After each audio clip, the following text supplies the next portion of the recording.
জানালার গ্রিল ধরে অপলক চেয়ে থাকে চোখগুলো আজ বড্ড ক্লান্ত। নীল আকাশে ডানামেলা পাখির দিকে তাকিয়ে কষ্টগুলো যেন দীর্ঘশ্বাস হয়ে বের হয়ে আসে গার্মেন্টস কর্মী খোরশেদ আলমের। জুলাইয়ের সহযোদ্ধারা বাড়ি ফিরলেও হাসপাতালের চার দেয়ালের ভিতরে এবারে ঈদ কাটবে তার।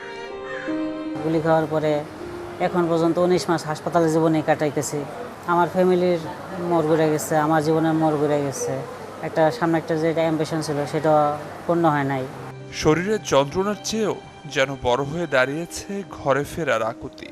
ক্রাচে ভর দিয়ে যখন দুপা ফেলে প্রতিটি পদক্ষেপ যেন মনে করিয়ে দেয় বিভীষিকাময় 20 জুলাই বিকেলের কথাগুলো।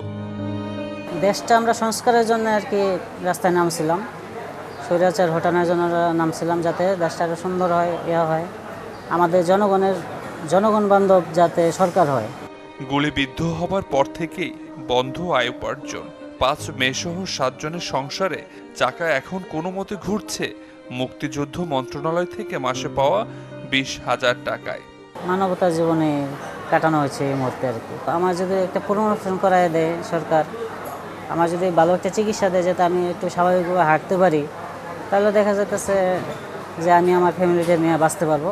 ঘরে থাকা মেয়েগুলো যেন চাতক পাখির মতো অপেক্ষা করছে বাবা কবে আসবে আর কিনে দেবে ঈদের জামা। আব্বু তুমি হাসপাতাল থেকে কবে আসবা? কবে আমরা ঈদের জামা কিনবো? মেজো মেয়ে বলতেছে, আব্বা তুমি বাসা আসবা না ঈদের সময়? আমি বলছি, না বাবা আমি তো আসতে পারবো না, হাসপাতাল থাকা লাগবো। এই কথা বলার পরে ও মেয়েটা আমার কাইন্দা দিচ্ছে, বলছে তোমার আসতে হবে।